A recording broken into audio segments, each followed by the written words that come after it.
안녕하세요. 백두산 금융연구소의 백두산입니다. 9월 1일 목요일 오후 4시 24분입니다. 어제 제가 녹화할 이 시점에는 다같이 세계 증시가 상승 중이었었고 좀 초록불이 좀 들어와 있었는데 오늘은 또 다같이 또 하락을 하고 있습니다. 사실 어제 상승했는데 무슨 호재가 있었나요? 뭐 그러진 않았죠. 오늘 하락하는데 그렇다고 딱히 악재가 있었나요? 뭐 그렇진 않았습니다. 그냥 뭐 특별한 호재도 특별한 악재도 없지만 그냥 시장은 잘 이렇게 하락 추세를 진행해 나가고 있는 것이죠. 이 말씀드렸다시피 하락 추세가 진행 중이라고요. 그죠?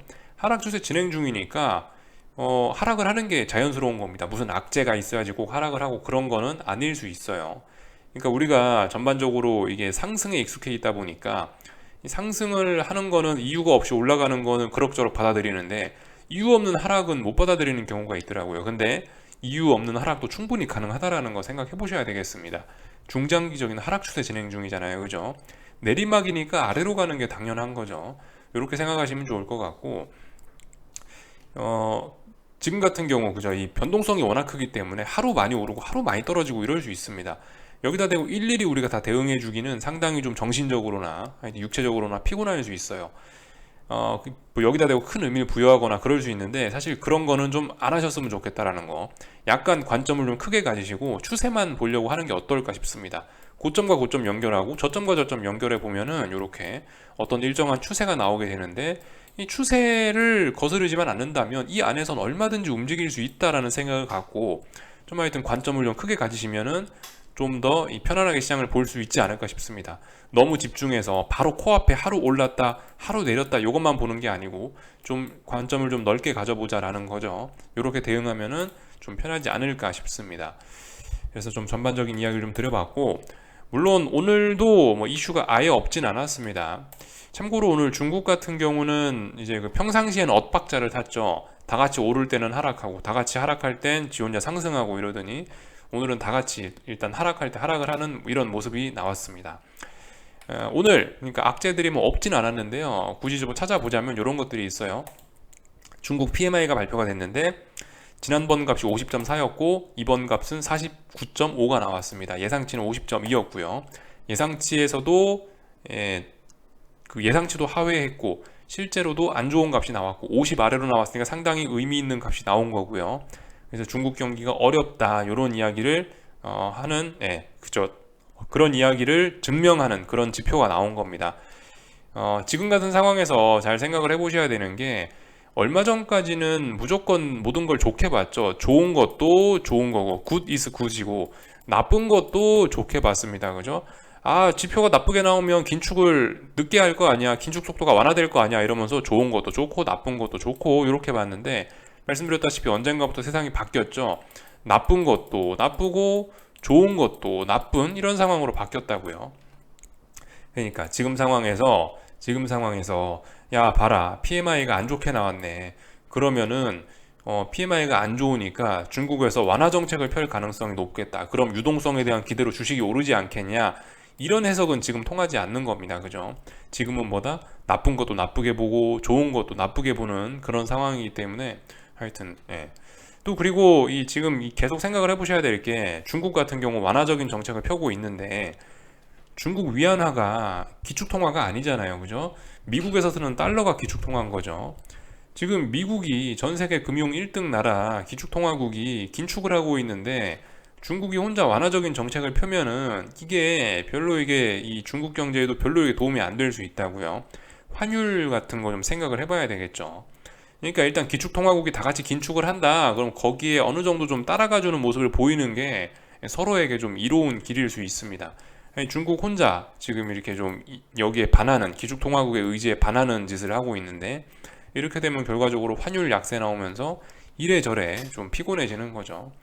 하여튼 나쁜 것도 배드도 나쁜 것도 나쁘게 보는 거고 좋은 것도 나쁘게 보는 거고 지금 그런 상황이다라고 좀 말씀을 좀 드렸고요.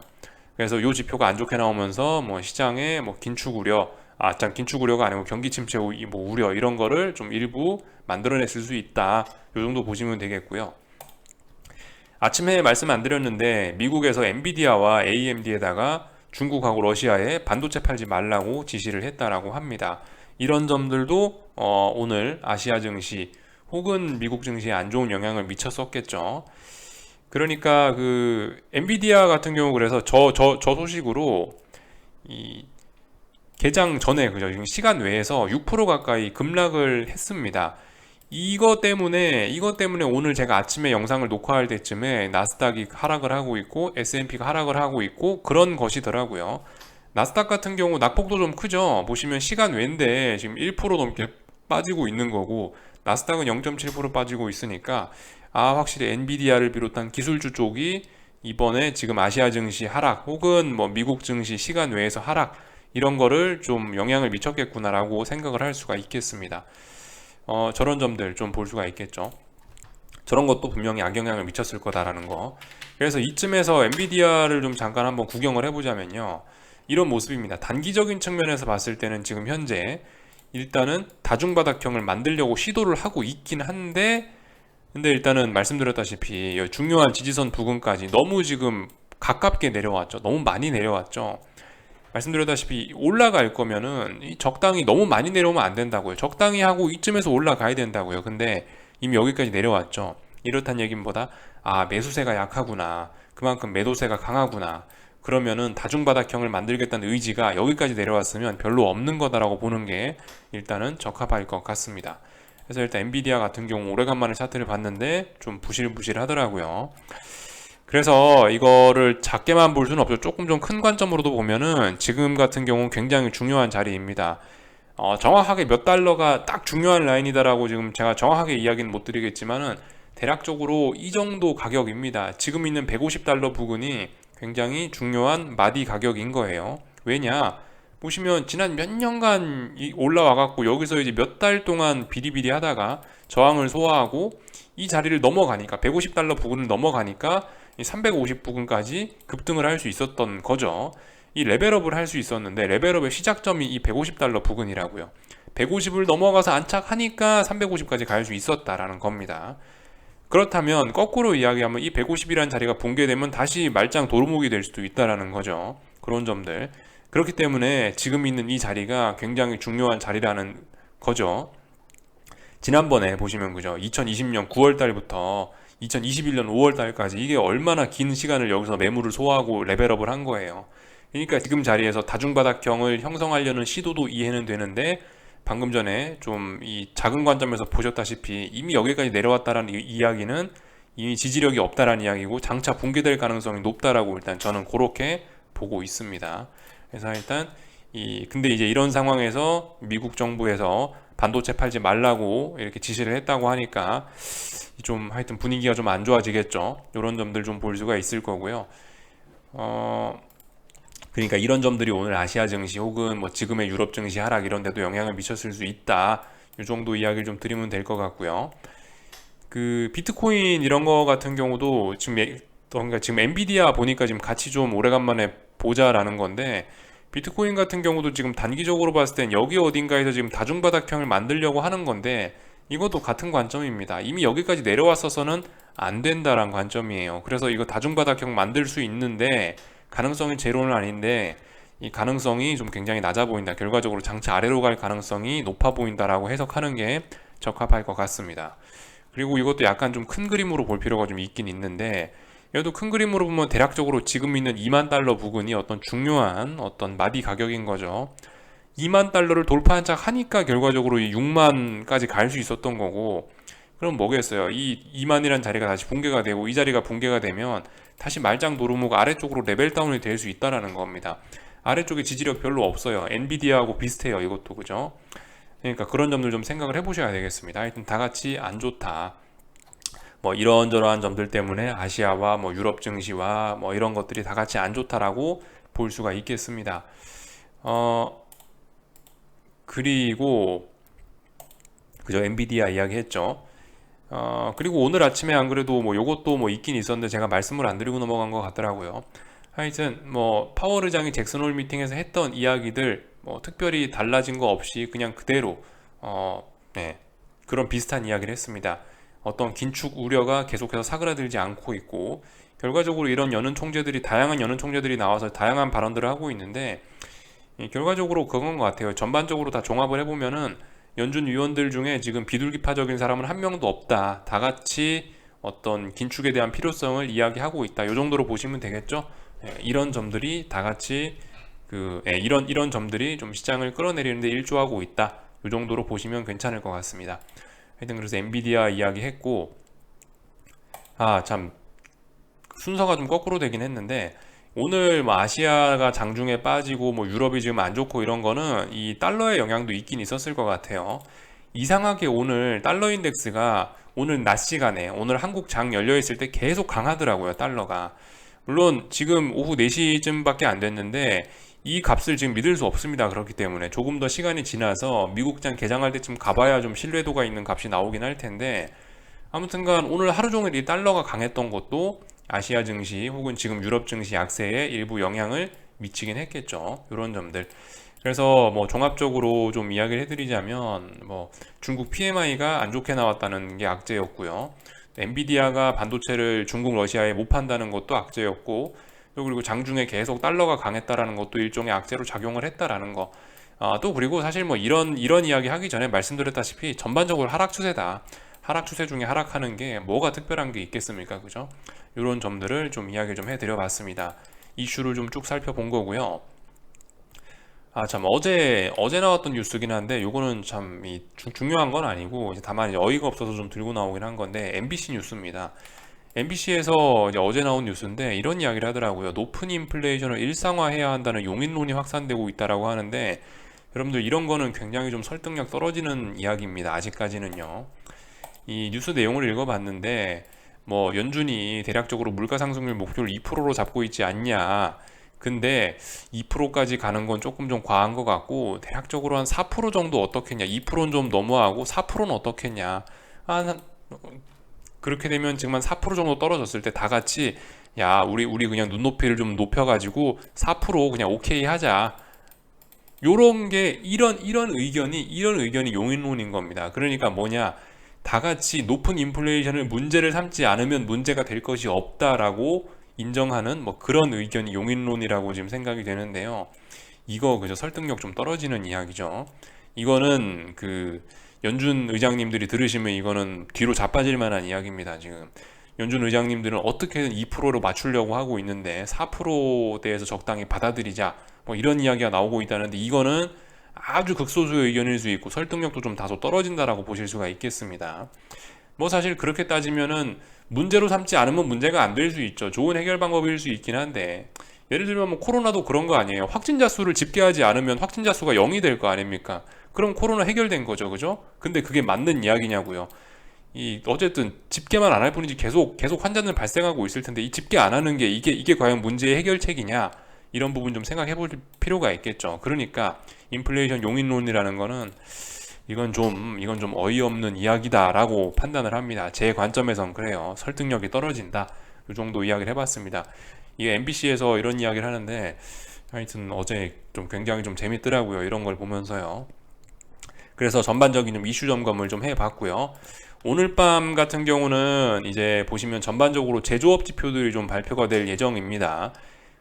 그래서 무슨 제조업이 나오냐, 여기 보시면 그죠? 뭐 유로존 PMI, 영국 PMI 이런 것들이 좀 나오고요. 오늘 역시 오늘도 중요한 지표들 좀 많이 나오네요. 하여튼 가장 중요한 거는 ISM 제조업 지표입니다. 요게 이제 오늘 밤에 미국에서 발표될 예정인데요. 이게 그래도 시장을 좀 흔들 수도 있겠죠. 이거 여러분들 잘 생각해 보셔야 돼요. 오늘 제가 방금 전에 말씀드린 거 중국 제조업 지표가 오늘 예상치가 50이었는데 50.2였는데 49.5 나왔단 말이죠. 이거 미국도 또 충격받을 수 있어요. 미국도요. 미국 같은 경우 지금 예상치가 52입니다. 52. 그래도 중국보다 낫네요. 예상치가 52인데 이것도 50m로 떨어질 수 있다라는 생각 정도 우리 해보긴 해봐야 됩니다. 지금 경기 침체 우려 이런 게 있는 상황이기 때문에 이런 지표 하나하나들 좀 잘 봐야 돼요. ISM 제조업 지표 같은 경우는 그래도 조금 여기 보시다시피 별 3개 붙어 있잖아요. 비교적 오랫동안 역사가 깊은 그런 지표인 거고, 뭐 비교적 어떤 경제 상황을 잘 반영해주는 그런 지표이기 때문에 좀 중요하게 볼 필요가 분명히 있습니다. 요게 오늘 밤에 좀 시장을 좀 흔들 가능성이 있을 것 같습니다. 요거 잘 보자라고 이야기를 좀 해드리고요. 그 외에도 하여튼 오늘 뭐 중요한 것들 많이 나옵니다.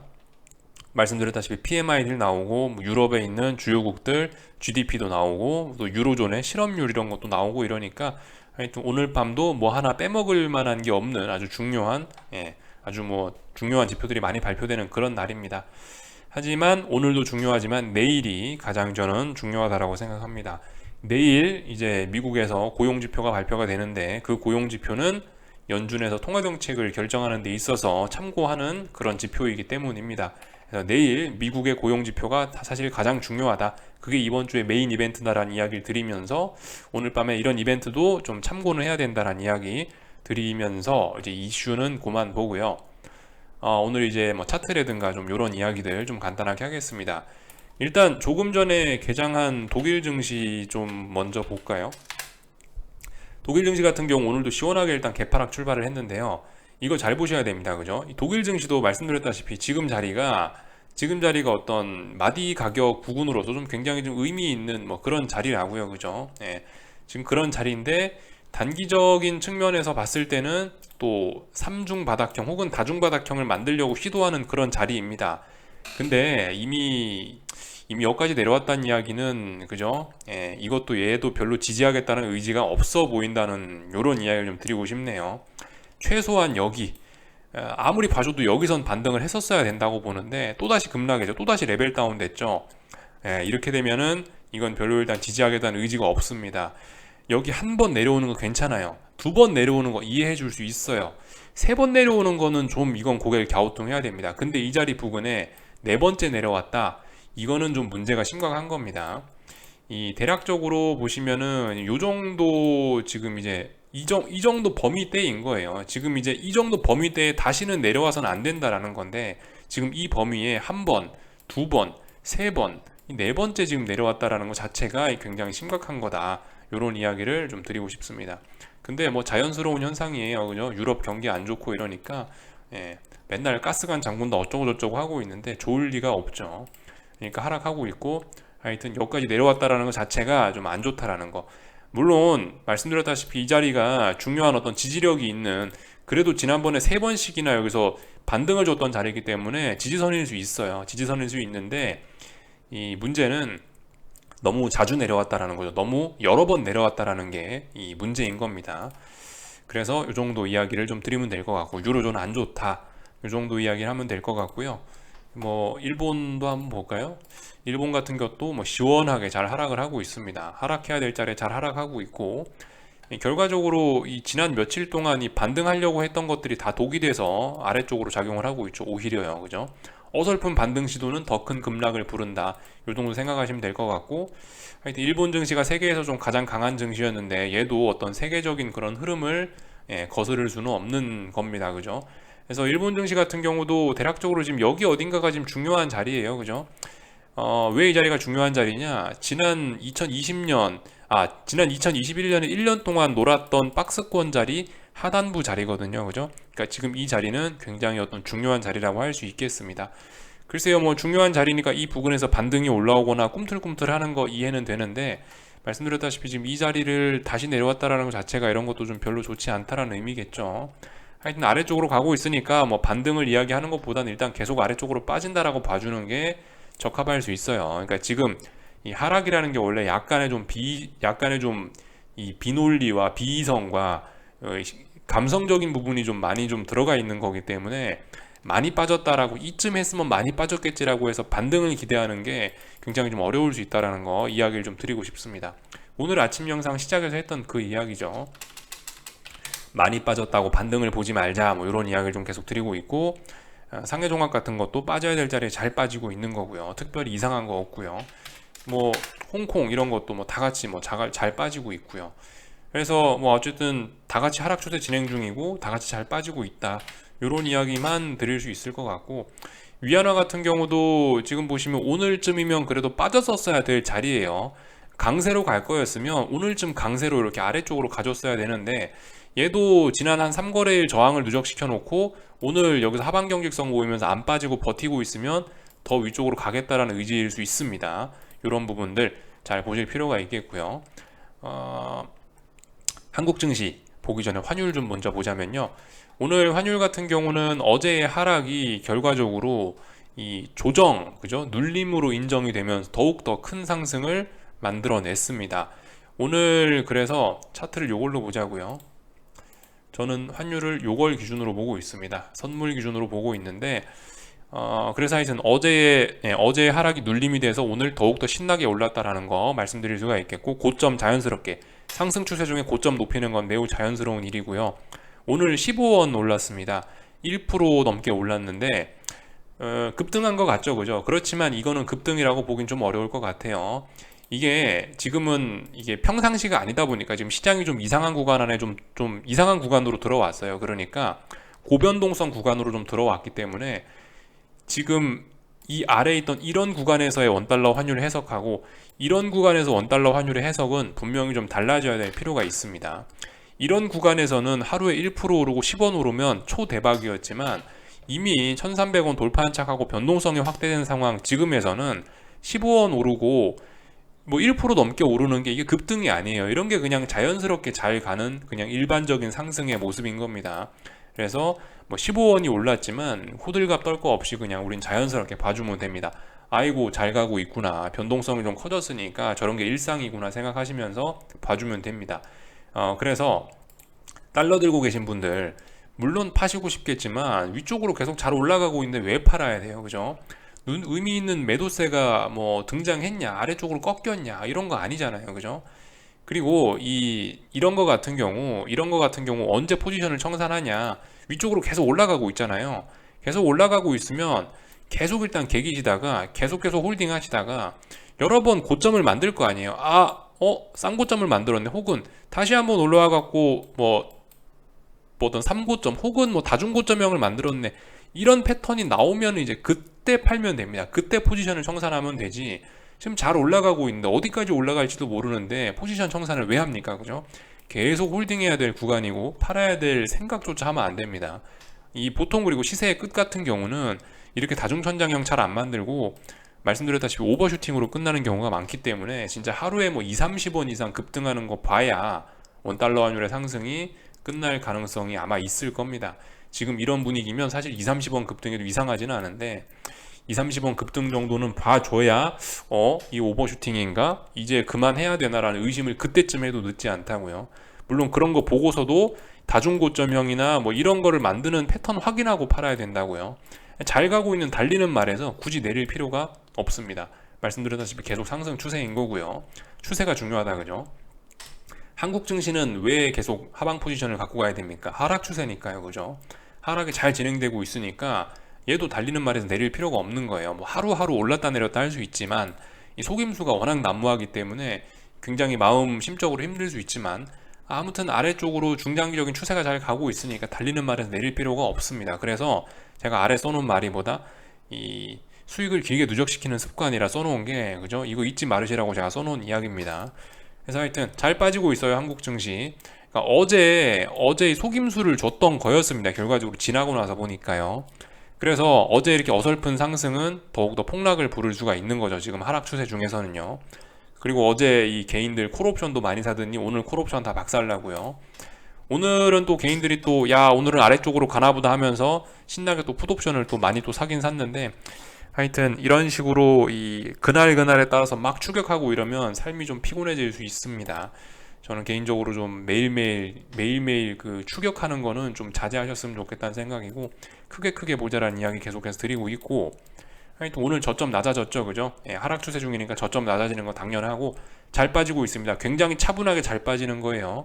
2%씩이나 하락했음에도 불구하고 5일선과의 이격이 98.5 이거밖에 안 됩니다. 아직도 한참 더 빠질 수 있고 뭐 그런 거예요. 물론 뭐 지금 상황에서 반등 기대하고 그럴 수도 있습니다. 근데 말씀드렸다시피 일단 또 눈에 띄는 매수세 없죠. 물론 많이 빠지긴 많이 빠졌어요. 근데 그렇다고 많이 빠졌다라고 해서 매수가 많이 빠졌다라고 해서 반드시 반등 나오는 게 아니기 때문에 지금 같은 상황에서는 어쨌든 어설프게 반등 기대하시면 더 다칠 수 있다는 거 좀 잘 생각해 보셔야 되겠고, 아래쪽으로 잘 가고 있으니까 있는 그대로 받아들이자라는 이야기 좀 드리고 있습니다. 이 정도 이야기를 하면 될 것 같고요. 그래서 풋옵션들 같은 경우 이제 시원하게 더 급등을 해도 이상하지 않은 그런 모습들이 좀 나타나긴 했습니다. 하락 에너지들이 좀 많이 좀 누적되고 변동성이 좀 더 확대될 그런 조건들이 좀 갖춰진 것 같긴 합니다.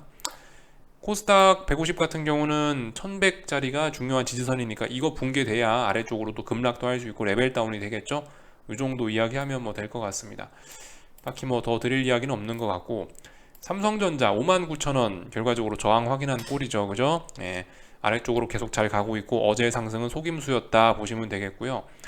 이 어제의 양봉을 거의 다 감쌌는데 이런 양봉 같은 경우는 시가 보시면 됩니다.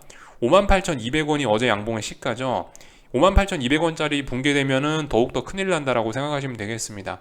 참, 어제 선물에서도 그런 거예요. 어제 코스피 선물이 316.3이었잖아요. 이 장대 양봉의 시작이 316.3이었는데 이런 장대 양봉의 시가는 굉장히 의미가 있는 자리입니다. 근데 오늘 같은 경우 316자리에서 안 그래도 오전 중에 좀 버벅버벅 하면서 싸우더라고요. 붕괴시키면서 완전히 아래쪽으로 좀 강하게 갈 건지 아니면 그래도 저 자리에서 좀 버티면서 급락을 면할 건지 고민을 했었는데 결과적으로 저 시가를 붕괴시키면서 어제의 이 양봉, 장대 양봉은 이 완전히 뭐 속임수였다 혹은 어제의 양봉을 완전히 장악했다라는 의지를 316.3을 붕괴시키면서 보여줬고 그러니까 오늘 급락이 나왔다. 이 정도 이야기를 드리면 될 것 같습니다. 그래서 이제 한국 증시 이야기 다 했고요. 미국 증시 오늘 뭐 그죠? 지지선 부근에 와 있다고요. 3,900 S&P 이런 자리 잘 보시면 되겠고요. 나스닥 같은 경우는 12,150자리가 중요한 지지선인데 뭐 시작부터 이 자리 내려와 있으니까 하여튼 이 자리에 대한 지지력 테스트 할 예정입니다. 그러니까 이렇게 지지선 부근에 와 있으면 그래도 한번 반등이 나올 수 있지 않을까 기대는 해볼 수 있는 거예요. 물론 그렇지만 아직까지 반등에 대한 근거는 없는 상황입니다. 지지선 부근이니까 오늘 밤 정도는 그래도 한 번쯤 반등 기대해 볼 수 있지 않겠어라는 생각은 해볼 수가 있는 건데 이 아침에 일어나서 이제 장대양봉이 나와 있나 뭐가 나와 있나 확인하고 이제 그제서야 이야기하면 되죠. 아침에 일어나서 상승해 있으면 그러면 매수세가 있네요. 그럼 이걸 기준으로 그러면은 이제 그 양봉을 기준으로 해서 매수로 접근도 해볼 수가 있고 반등도 이야기할 수 있고 그런 건데 아직까지는 뭐 눈에 띄는 매수세 없으니까 단지 이제 지지선 부근이니까 오늘 밤에는 그래도 좀 잘 보긴 해야 되겠죠. 말씀드렸다시피 미국 증시는 여전히 다중바닥형을 만드는 과정일 수도 있으니까요. 이런 점들 좀 잘 보시면 될 것 같고 하여튼 저는 이 뭐 미국 증시보다 더 중요하게 보는 게 이 달러화와 유로화의 방향성입니다.